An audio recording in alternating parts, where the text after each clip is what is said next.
पर VIP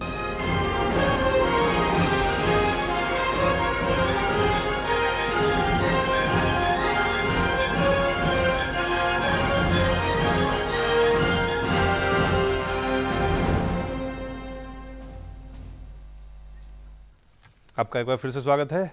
घटना चक्र में हम चर्चा करेंगे रहमान खान साहब, राज्यसभा सांसद भी हैं, पूर्व उपसभापति राज्यसभा के।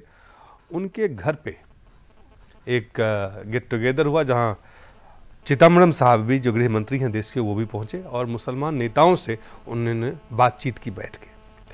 उस बातचीत में कई मसले सामने आए, खास करके जो मुस्लिम नेता हैं, जो धार्मिक गुरु हैं, वो भी थे वहाँ पे, कुछ जो संगठन के नेता हैं वो भी थे, और उन लोगों ने जो बात रखा वो अपनी तरफ से थी। लेकिन चिदंबरम साहब ने कहा कि मुसलमानों का अगर सबसे बड़ा कोई मसला है, मुद्दा है, तो वो है रोजी रोटी का। लेकिन जो मुसलमान नेता थे उन्होंने कहा कि जो आए दिन गिरफ्तार हो रहे मुसलमान यूथ जो जेल में बंद हैं, जो इस पे जो है उस पे काम करने की ज़रूरत है। और चिदंबरम साहब ने दो टूक जवाब जो उनको दिया कि आतंकवाद और गिरफ्तारियों पर मुसलमान की सोच बिल्कुल गलत है और उस पर सोचने के बजाय ये बेहतर है कि वो रोजी रोटी के तरफ देखें, वो प्राथमिकता बने। एजाज अली साहब, इस से आप कितना वाकिफ़ हैं, गृह मंत्री से कितना आप बिल्कुल सहमत हैं कि इत्तेफाक रखते हैं उनसे? उनकी बात से पार्शली हम सहमत भी हैं, पार्शली असहमत भी हैं जी। जहाँ तक उन्होंने ये कहा है कि मुसलमानों की मूल समस्या जो है वो रोज़ी रोटी, ये जो बुनियादी समस्या है वो बिल्कुल सही है। ये अभी तक यही देखा गया है कि ये जो कुछ लोग बैठे हुए VIP मुसलमान टाइप के लोग, चाहे वो दिल्ली में बैठे हों या किसी स्टेट की राजधानी में बैठे हुए हों, वो लोग अपने मसला के हल के लिए इसके शक्ल में जाते हैं और चीफ मिनिस्टर को या इस तरह के मिनिस्टर को या प्रधानमंत्री को घेर के अपना काम निकाल लेते हैं। समाज से उनको मतलब नहीं है।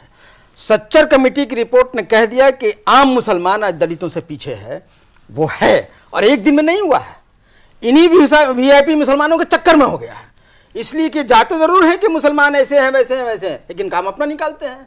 अभी आपने देखा ना बुखारी साहब को, मुलायम सिंह को घेरा कि मुसलमानों को प्रॉपर नुमाइंदगी मिलनी चाहिए और अपने दामाद के MLC बना दिया। ये सत्ता के लिए मरते हैं, सत्ता के लिए जाते हैं। ये उत्तर प्रदेश की आपने बात की, उसी तरह से हर जगह है ये जो आपने देखा वफद के पी चिदंबरम से मिले हैं जाके, ये भी यही प्रधानमंत्री से मिलते हैं, यही सोनिया गांधी से मिलते हैं, यही चिदंबरम साहब से मिले, ये प्रणब मुखर्जी से भी जाके मिलते हैं। बस इनका एक काम है, ये लोग बने हुए हैं ठेकेदार पूरे मुल्क के मुसलमानों का। लेकिन ये इनको नहीं मालूम है कि इस मुल्क में मोचीगिरी, पासीगिरी, पंक्चर साजी, मोटरसाइकिल साजी, रिक्शा ठेला चलाना, कपड़े बुनना, कपड़े सिलना, कपड़े रंगना, ये मुसलमान ही ज़्यादा कर रहे हैं। यहाँ तक कि जूते चप्पल बनाना, मछली मारना, ये काम मुसलमान, इनको मालूम ही नहीं है। इनको सिर्फ अपनी कुर्सी मालूम है। नतीजा ये है कि पी चिदंबरम साहब ने जो बात कही है वो बिल्कुल सही कही है कि मुसलमानों का मेन मसला रोजी रोटी, शिक्षा, रहने का घर, हेल्थ केयर, ये मेन मसला है जिसको आज तक इन लोगों ने कभी प्राथमिकता दी ही नहीं। चिदंबरम साहब ने इसको प्राथमिकता दी है, ये बहुत स्वागत करने की बात है जी। जहां तक बात ये बंद मुसलमानों की बात है, तो ये भी इन्हीं लोगों के गलत रवैये की वजह से है। आज ये बात सही है कि मुल्क में बम धमाके हुए, टेररिस्ट कह के मुसलमानों को पकड़ा गया, लेकिन कभी ये बैठ के सोचें तो कि आखिर आज ये हालत क्यों हो रही है मुसलमानों की, क्यों इस तरह कर रहा है? इन मुसलमान लोगों ने तो कभी कुछ नहीं किया। अगर इस सिमत में किसी ने काम किया तो हेमंत करकरे ने काम किया और बेचारे अपना जान खो दिया, लेकिन इस पर अडिग रहा वो। आज जिसके चलते बहुत से फैसले मिल रहे हैं, बहुत से लड़कों को छुटकारा मिल रहा है जेलों से, और जो सही लोग थे वो जेल की तरफ जा रहे हैं। ये हुआ, इनका रोल कहीं पर नहीं है। चलिए सबसे पहले एक रिपोर्ट देखते हैं, फिर अखिलेश प्रताप जी से हम इस पे चर्चा करेंगे।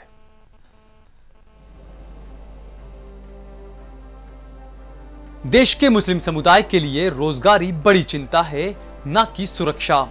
यह कहना है गृह मंत्री पी चिदंबरम का। यह बात उन्होंने दो टुक मुस्लिम नेताओं से कही। दरअसल राज्यसभा के पूर्व डिप्टी स्पीकर के रहमान खान के घर एक गैर रस्मी बैठक में चिदंबरम के साथ कई मुस्लिम तंजीमों के नेता मौजूद थे, जिनमें जमीयत उलेमा हिंद के महमूद मदनी, अब्दुल हमीद नौमानी, वेलफेयर पार्टी के मुश्तबा फारूक, कासिम रसूल इलियास, प्रोफेसर अख्तरुल वासे जैसे कई नेता और बुद्धिजीवी शामिल हैं। बैठक में मौजूद मुस्लिम नेताओं ने बटला हाउस एनकाउंटर की दोबारा जांच, जेलों में बंद मुस्लिम नौजवानों की बेवजह गिरफ्तारी, सिमी पर बैन जैसे मुद्दे उठाए। जिस पर चिदंबरम ने साफ साफ कह दिया कि ये मुद्दे मुस्लिम समाज के लिए ज्यादा अहमियत नहीं रखते। मुस्लिम समाज के बड़े तबके की चिंता रोजगार है, न कि सुरक्षा। साथ ही गृह मंत्री ने दहशतगर्दी के खात्मे के लिए सरकारी कार्रवाई को जायज ठहराया। कई नेताओं ने सिमी पर सरकारी बैन का मुद्दा भी चिदंबरम के सामने उठाया और दलील दी कि सिमी पर बैन एनडीए सरकार ने लगाया था और यूपीए उसे जारी रखे हुए है। ऐसे में पुलिस के लिए मुस्लिम नौजवानों की गिरफ्तारी का रास्ता आसान हो गया है, जिस पर चिदंबरम ने दो टूक कहा कि आतंकवाद के खात्मे के लिए जो कदम जरूरी हैं, वो सरकार उठा रही है। गृह मंत्री के नाते चिदंबरम का ये कड़ा रुख उनकी पार्टी के लिए थोड़ी मुश्किल खड़ी कर सकता है। एक तरफ कांग्रेस मुस्लिम वोट बैंक को रिझाने के लिए नई नई कोशिशें कर रही है, तो वहीं दूसरी तरफ मुस्लिम नेताओं से चिदंबरम की ये तलखी पार्टी पर थोड़ी भारी पड़ सकती है। Bureau report, Jain news. Akhilesh Pratap ji, देखिए, मुसलमान की जो समस्या है वो शिक्षा और रोजी रोटी दोनों है। सर सैयद साहब ने देश की आज़ादी के पहले अलीगढ़ विश्वविद्यालय की स्थापना किया। देश की आज़ादी के बाद अलीगढ़ विश्वविद्यालय के पैटर्न पे हमने किसी भी विश्वविद्यालय की स्थापना नहीं किया। अंग्रेजों के दौर में, मुगल शासन से लेकर अंग्रेजों के दौर तक उर्दू सरकारी कामकाज भाषा थी। देश की आज़ादी के बाद उर्दू का लोप होता चला गया और उर्दू की जगह पर अंग्रेजी ने अपना प्रभुत्व जमाया। मैं स्पष्ट कहना चाहता हूं कि जब तक जुबान को भी, उर्दू जुबान को भी हम वरीयता नहीं देंगे और उसे रोजी रोटी का माध्यम नहीं बनाएंगे, तब तक मुसलमान की स्थिति में बदलाव नहीं आएगा। नंबर एक। नंबर दो चीज कि जो आधुनिक शिक्षा प्रणाली है, उस आधुनिक शिक्षा प्रणाली को हमें हर हालत में मदरसों में भी लागू करना पड़ेगा। आधुनिक शिक्षा प्रणाली को लागू करके हम मदरसों को हमें पूरा संरक्षण प्रदान करना पड़ेगा।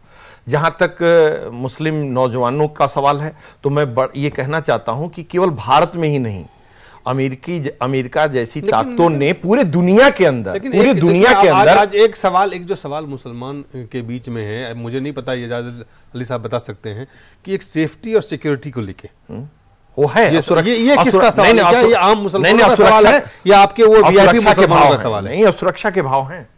देखिए, दो सवाल। कांग्रेस की हमेशा दोगली पॉलिसी रही है। मुसलमानों को जैसे 5 साल हुकूमत बनाया, 4.5 साल तो कान में तेल डाल के सोया करती थी, और जब 6 महीने बचते थे तो कहीं ना कहीं पर कॉम्युनल वायलेंस कराती थी और उसके बाद रोटी फेंक के वोट ले लिया करती थी। ये कांग्रेस का अपना वोट लेने का सिस्टम रहा, हमेशा तरीका रहा। जब 80 के दहाई में आते आते इनका ये फार्मूला फेल करने लगा, सोशलिस्ट मूवमेंट सामने आने लगा, तब फिर से दोबारा मुसलमानों को उसी तरह के घेरे में लेने के लिए इसने आतंकवाद का ढोंग रचना शुरू किया। बम फोड़ो, मुसलमान को पकड़ो और उसके बाद इनको डराओ ताकि ये वोट दे दें, डर से कि कहीं ऐसा नहीं कि सबको आतंकवादी घोषित किया जाए। और इसका नतीजा उतरता है आम मुसलमानों पर, ख़ास करके जो पढ़ा लिखा सेक्शन है, जो कहीं पर इन्वॉल्व है, कोई ज़्यादा तेज़ बोलने वाला है, उसी को इन सब में फंसा के डिमोरलाइज करने की कोशिश की जाती है, जो कि सरकारी सिस्टम का एक हिस्सा है। आज कॉमनल बैलेंस नहीं हो के आप ये कह रहे हैं कि ऐसा जो फंसाने का ये फसाद जो है, ये कांग्रेस और उस कांग्रेस के रणनीति का, राजनीतिक रणनीति का हिस्सा है? जी बिल्कुल रहा। ये मुसलमानों का सवाल नहीं है। नहीं, ये हमेशा चाहती है कि इसी तरह से हम मुसलमानों को वोट लेते रहे, इसको कुछ दे नहीं। और अल्टीमेटली यही हुआ कि अपनी रिपोर्ट्स इसने आईना दिखा दिया सच्चर कमेटी की शक्ल में कि आप देखो कहां पहुंच गए हो। नहीं तो फिर ये जो मुस्लिम नेता जो ये बात कहते हैं कि मुसलमानों में असुरक्षा की भावना है, मुसलमानों में सेफ्टी के लिए यहाँ पे जो बात करते हैं, तो वो प्राथमिकता नहीं है जिन मांगों को लेके वो जाते हैं। आप लगातार अगर देखिए सेफ्टी, सुरक्षा, देखिए माइनॉरिटी का किसी भी दुनिया में किसी भी हिस्से में जाइएगा, सिक्योरिटी उसका एक बहुत इंपॉर्टेंट चीज होता है। लेकिन सिक्योरिटी सब कुछ नहीं ना है। लालू यादव 15 साल तक हुकूमत की, सिर्फ ये कहीं कि हम बीजेपी को मत आने दो इसीलिए 15 साल हुकूमत, लेकिन क्या हालत कर दिया, न मुसलमानों का अच्छा किया, न राज्य का अच्छा किया। तो यही चीज कांग्रेस की ये पॉलिसी रही है। आप बुनियादी तौर से ये कह रहे हैं कि जो लोग ये बात करते हैं वो मुसलमानों का भला नहीं करते हैं, सिर्फ वो इस पर पॉलिटिक्स करना चाहते हैं। अभी आप देखिए ना, सच्चर कमेटी ने कहा मुसलमान दलित से बदतर। अब ये जो मुसलमान के नेता लोग हैं, अब इनके पास कुछ बचा नहीं है, तो ये अरब से, हरम शरीफ से मौलाना लोग नमाज पढ़ाना शुरू कर दी। अभी उत्तर प्रदेश में पढ़ाया लोगों ने। ये क्या चीज़ है भाई? आपको मौलाना बुखारी से दिल भर गया इसलिए आपने इमाम बनाना शुरू कर दिया अरब से जाके। ये सब चीज़ नहीं करना चाहिए। आप देखिए कि मुसलमान किस हालत में है। आपको पता है कि आज मुसलमान किस हालत में चले गए, आप उनकी भलाई के लिए कुछ नहीं कर सकते।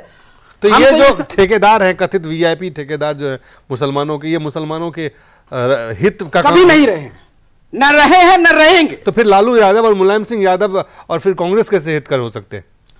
चूंकि देखिए, सवाल ये उठता है कि जो सरबराह बने मुसलमानों के, वो कितना क्या चाहते हैं ये सियासी लीडर जानते हैं, चाहे मुलायम सिंह हो, चाहे लालू यादव हो, चाहे कांग्रेस पार्टी हो, या कोई जानते हैं कि ये क्या चाहता है, इसको पूरा कर दो, मसला मुसलमानों का हल हो गया, वही करते रहते हैं ये लोग। अभी अखिलेश ने और समाजवादी पार्टी ने भी चुनाव में बहुत सारे भरोसा दिलाए हैं मुसलमानों को, बहुत सारे वादे किए हैं।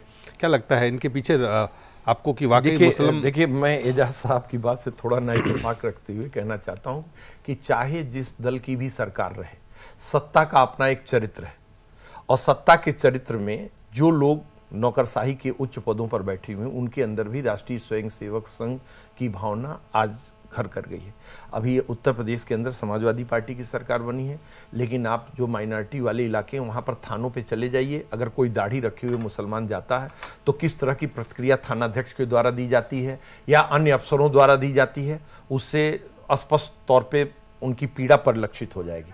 मैं ये कहना चाहता हूँ कि जाति के नाम पे, वर्ग के नाम पर जो शोषण हो रहा है, ये शोषण बंद होना चाहिए। मैं आपको एक मिनट रोकना चाहूंगा। जमीयत उलमा हिंद के हैं नुमानी साहब है, हमारे साथ फोन लाइन पे मौजूद है। नुमानी साहब से जानना चाहेंगे, चिदम्बरम साहब के साथ जो आपकी बैठक हुई, उसमें चिदम्बरम साहब ने क्या कहा? नहीं, वो मेरे साथ कोई बैठक नहीं है, हम तो उसमें गए थे, हम उस मैटर पर नहीं बोलना चाहते हैं। नहीं, क्या बात क्या हुई, कुछ बताएं कि क्या बात हुई? ऐसी खबर आ रही है कि उन्होंने कहा आप लोग जो इस मैटर पे बोलना नहीं चाहता ना। वहां पे और कौन कौन से संगठन के लोग थे? मैं कह रहा हूं ना, मैं इस मैटर पे नहीं बोलना चाहता हूं। आखिर क्या कारण है जो आप बैठक करते हैं, मिलते हैं, लेकिन बोलने से इनकार करते हैं? हम क्यों बैठक करते हैं? हमें तो ये नहीं था। वो जिस दिन क्या ये कुछ गुप्त था, उनसे पूछिए। क्या कोई गुप्त बातचीत हुई है क्या, जिसका कोई एजेंडा था? नहीं, कोई ऐसा ये नहीं होता है। आप जो है असल मुद्दे पे बात कीजिए, आप इसके क्यों ये सवाल करते हैं? नहीं, यही है मुद्दा हमारा आज का कि आखिर उस बैठक में चिदम्बरम साहब ने जो बात कही कि मुसलमानों का असल मुद्दा, ये कोई हर चीज, ये कोई जरूरी थोड़ी है कि सब बात जो है वो सबके सामने आए। नहीं, आप गए थे, आप पूरे मुस्लिम समुदाय के लिए बात करने गए थे, आप इस बात को खुलासा नहीं करना चाहते हैं? जो गए थे, जो जिम्मेदार है वो, जिसकी बात आप करना गए थे, वो भी जानना चाहते हैं कि आपने क्या बातचीत की। नहीं, मैं इस पर बात नहीं करना चाहता हूँ। चलिए, आपका बहुत बहुत धन्यवाद। मुसलमानों की सिक्योरिटी और इक्तिसादी मसला। एजाज साहब, आखिर में अब इन लोगों पर हम क्या बोलेंगे? देखिए, आज तक जो राष्ट्रीय मुद्दा बना मुसलमानों का, सबसे पहले लोगों ने उठाया, जो बिल्कुल कम शब्दों में बता रहे हैं आपको, अलीगढ़ मुस्लिम यूनिवर्सिटी का जो माइनॉरिटी कैरेक्टर इंदिरा गांधी ने छीना, उसको इन लोगों ने मुद्दा बनाया, नंबर 1। दूसरा, शाहबानू का जो मामला हुआ था, उसको इन लोगों ने राष्ट्रीय मुद्दा बनाया। तीसरा, इन लोगों ने अयोध्या डिस्प्यूट को राष्ट्रीय मुद्दा बनाया। यही मुसलमानों का प्राथमिक मुद्दा है ये, कि उसको रोजी चाहिए, रोटी चाहिए, शिक्षा चाहिए, क्या चाहिए उसको। तो इन लोगों ने हमेशा ऐसे इश्यूज को बनाया और ये इसका फायदा उठाते रहे, समाज पीछे होता चला गया। इसलिए अब जरूरत ये बात है कि ये ट्रेडिशनल लीडरशिप, जो रिवायती लीडरशिप मुसलमानों की चली आ रही है, वो खत्म होनी चाहिए, ताकि इन मुसलमानों को मौका मिले मेन स्ट्रीम आने का, इनको रोजी रोटी मिले, शिक्षा मिले, ये मेन स्ट्रीम आए। मेन स्ट्रीम आएंगे तो इनको सिक्योरिटी की जरूरत भी नहीं पड़ेगी। चलिए, बहुत बहुत धन्यवाद अखिलेश जी और एजाज साहब आपका, और आप सब लोगों का बहुत बहुत धन्यवाद।